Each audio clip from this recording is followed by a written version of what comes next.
Nou, we zijn hier dus in Friendship en we zitten dus mooi de hele stad die moet schoonmaken worden.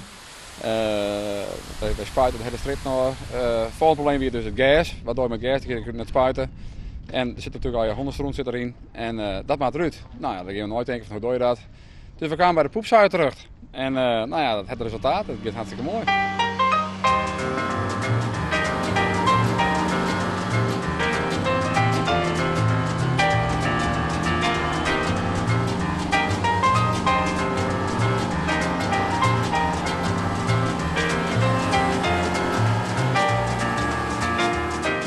Ja, het is makkelijk. Machtig. Radiootje erbij. Heerlijk. Als het koud is, een kabeltje. Heerlijk.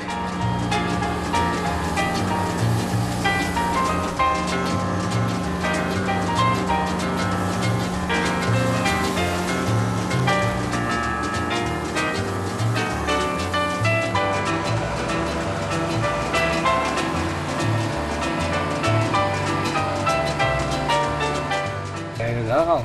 De hele dag? Ja. Vanaf 6:15. En hoeveel dronen heeft dan opzoeken? Nou, dat zou ik niet weten. Maar er zou wel heel veel weten. Die poepzuiger die neemt dus alles mooi en daar gaat het om. Weet je. We kunnen dus net permitteren dat er nog een keer dat ik in de poep in rent. Is dat jouw eerste nachtmerrie? Nou, nee, dat net. Alleen nog, we staan er wel voor, dat is geen probleem. Maar het maakt wel goed en daar staan we wel voor. Is er nog verschil tussen soorten drone? Nou ja, natuurlijk. Kleine, grote. En qua soeren? En Nee, dat maakt niet uit. Hij zuigt bijna alles. ik alle kleuren? Ja, alles. Nou, En prachtig. als je wil het wel laten zien, dat is daar.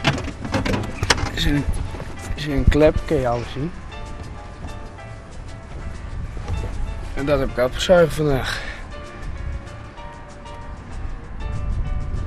Stonk het net als het er niet zit? Nee, er zit een apparaat in, zodat de geur verdwijnt, zeg maar. Dus nee, ik heb er geen last van.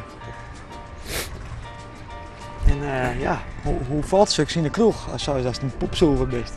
Nou, dat maakt me helemaal niks uit. Nee, echt niet. Nee, sommigen maken er een geintje zo, ik kan er net zo hard om lachen.